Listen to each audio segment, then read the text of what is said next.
తప్పేం లేదు. మరి జనాల్లో అంత వ్యతిరేకత ఎందుకొచ్చిందనేది తెలీదు. అది మరి డెవలప్‌మెంట్ చేయలేదనే అనే జనాల్లో ఒక కారణం ఉందా? లేదంటే రేట్లేమైనా పెరిగినాయననే కారణం ఉందా? రోడ్లు డెవలప్‌మెంట్ చేయలేదన్న ఇదుందా? ఇలా రకరకాలుగా అనుకునుండొచ్చు. సరే ఈ జనాల్లో కూడా ఈసారి మళ్ళీ బాబు గారిని గెలిపిచ్చి చూద్దామని అనుకుని కూడా ఉండొచ్చు. దానివల్ల ఈ జరిగి ఉండొచ్చని నా అభిప్రాయం. ఎలక్షన్ ముందు చంద్రబాబు నాయుడు గారు కరెంట్ ఛార్జీలు నేను పెంచను వస్తే ఒక పైసా జగన్మోహన్ రెడ్డి భారీగా పెంచాడు. ఇప్పుడు ఎలా ఉన్నాయన్న ఛార్జీలు? కరెంట్ ఛార్జీలు బాగా పెరిగినాయి. దానివల్ల జనాలుకి బాగా ఇబ్బందవుతుంది. ఇంతకుముందు లేదు గానీ, ఈసారి మాత్రం కరెంట్ ఛార్జీలు బాగా పెరుగుతున్నాయి. బాగా వస్తున్నాయి. కరెంటు బిల్లులు కూడా బాగా వస్తున్నాయి. అది మేమందరం కూడా ఈ తగ్గితే బాగుండు, తగ్గిస్తే బాగుండని మా అభిప్రాయం. పవన్ కళ్యాణ్ గారు ఎలా ఉందన్న? పవన్ కళ్యాణ్ గారు కూటమిలో ఒక డిప్యూటీ సీఎం అయ్యారు. గతంలో ఆయన ఎలక్షన్ ముందు ఒక మాట అన్నాడు, ప్రతి హామీకి నేను బాధ్యుడిని అని చెప్పి. ఈరోజు ఏమన్నా అడుగుతున్నారంటారు? అంటే పవన్ కళ్యాణ్ గారిది మరి ఇప్పుడు వరకైతే స్టేట్మెంట్ ఏం లేదు. ఇంక ముందు జరుగుద్దేమో అనేది చూడాలి. ఎలా స్పందిస్తారో ఏంటనేది. మరి ఆయన హామీగా ఉన్నానన్నారు. మరి ఇప్పటికి 9 ఏళ్ళు 10 ఏళ్ళు 10 నెలలు అయిపోతుంది. ఈసారన్నా చేస్తారేమోననేది చూడాలి.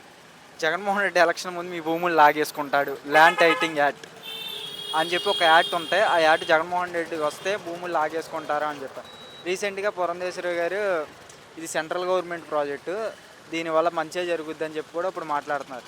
ఏంటంటే ఎలక్షన్ కోసమే భూ సర్వే దాన్ని వాడుకున్నారంటారా ప్రతిపక్షాలు, చంద్రబాబు నాయుడు గారు కానీ వీళ్ళ? అలా ఏం కాదండి. అది జనాల్లో కొద్దిగా రాంగ్గా వెళ్ళింది.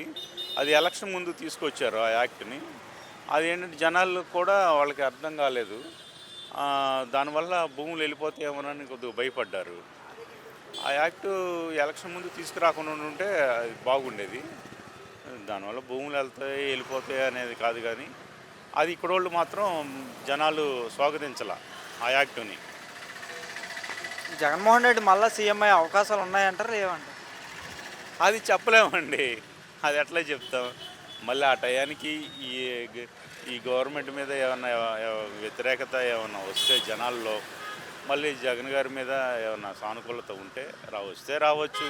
అది చెప్పలేము. ఈ గవర్నమెంటే బాగా చేసి రాజధాని కట్టి 3 ఏళ్లలో పూర్తి చేస్తామన్నారు.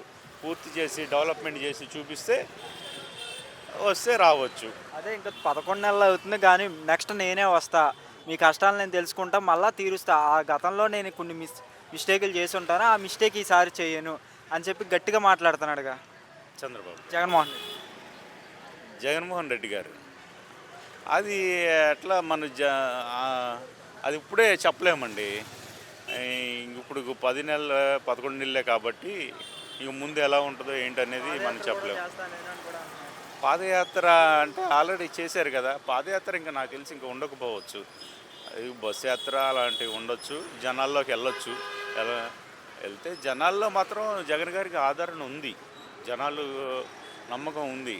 కాకపోతే ఈసారి మొన్న జరిగిన తప్పులే మళ్ళీ చేయకుండా, ఈసారి కొత్తగా ఆ తప్పుల్ని చేయకుండా ఈసారి కొత్తగా ఏమైనా చేస్తారు అనేది జనాలు. కార్యకర్తలను నేను పట్టించుకోలేదు, దానివల్ల నేను ఇబ్బంది పడ్డా, ఈసారి కార్యకర్తలను పట్టించుకుంటాను. ఒక రాజకీయ పార్టీ కార్యకర్తల తర్వాతే ఎవరైనా అంటారు, కానీ జగన్మోహన్ రెడ్డి గారు అలా కాకుండా చేశానని చెప్పి ఆయన చెప్పుకుంటాను. నిజమే అంటారా? అది మాత్రం కొద్దిగా వాస్తవమే అనుకోవచ్చు. కార్యకర్తల్లో కొద్దిగా నిరుత్సాహత అనేది కనబడింది అనేది అన్న మాట మాత్రం అయితే వాస్తవం. అది చాలామంది కార్యకర్తలు కూడా మాకు ఏం జరగలేదు, మాకేం చేయలేదు అన్న అసంతృప్తితో కార్యకర్తలు అయితే కొంతమంది ఉన్నారు. ఈసారి కూడా అలా జరగకుండా కార్యకర్తలకు కూడా మెయిన్ ప్రిఫరెన్స్ ఇవ్వాలి వాళ్ళకి, కార్యకర్తలకి.